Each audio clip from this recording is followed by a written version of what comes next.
श्रीरामपूर शहरात श्रीराम नवमीच्या मिरवणुकीत दरम्यान दगडफेक झाल्याची धक्कादायक घटना समोर आली आहे। गोंदवणी परिसरात निघालेल्या मानाच्या ध्वजाच्या मिरवणुकीवर सय्यद बाबा दर्गा येथून काही अज्ञात जिहादी प्रवृत्तीच्या व्यक्तींनी दगडफेक केल्याचा आरोप आहे। या घटनेनंतर परिसरात तणावाचे वातावरण निर्माण झाले असून पोलीस प्रशासन सतर्क झाले आहे। दरम्यान धर्मरक्षक सागर बेग यांनी कडक कारवाईची मागणी करत प्रशासनाला इशारा दिला आहे। काय नेमका प्रकार झाला तुम्ही आणि कशासाठी आपण या ठिकाणी आलो? आता जसं रामनवमी निमित्त दरवर्षीप्रमाणे ह्याही वर्षी फार 50 वर्षाच्या पूर्वीपासून आमच्या प्रभू श्रीरामाचा झेंडा गोंदवणीमधून निघतो। आमची प्रथा आहे हिंदूंची।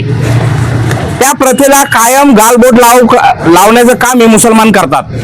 वार्ड नंबर 2च्या तिथून ती आलं त्या मस्जिदीसमोर आलं का तिथं काहीतरी खोड काढणार। अनेक वर्षापासून हेच चालू आहे।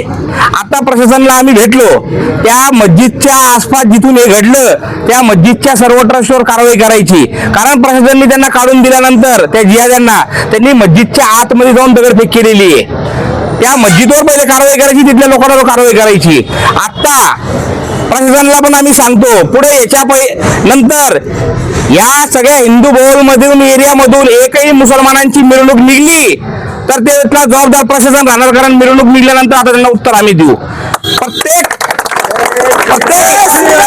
प्रत्येक हिंदूंना मी सांगतो का आपण जिथं जिथं अशा मिरवणूक आपल्या एरियातून निघतील त्या पूर्ण हाणून पाडायचे। एकही मिरवणूक या आपल्या श्रीरामपूर शहरामध्ये हिंदूच्या बहुल एरियामधून निघलेले पाहिजे। जर आमच्या प्रभू श्रीरामाचा झेंडा तुम्हाला चालत नसेल तर जिहादी हरामखोरावर तुमची एकही मिरवणूक आम्ही निघून देणार नाही। आता एवढे जे बाजारामध्ये जेवढे मुसलमान बसलेले त्या सगळ्याचे सगळे उचलून त्यांना त्या जत्रेत बसावा। तुमच्या इथे एकालाही बसून द्यायचं नाही। सगळ्यांना आम्ही आव्हान करतो का मुसलमानांकडून पहिले तर खरेदी करायची नाही आणि या रामनवमीमध्ये एकही मुसलमानांचं प्रशासनाला सांगतो दुकान दिसलं नाही पाहिजे।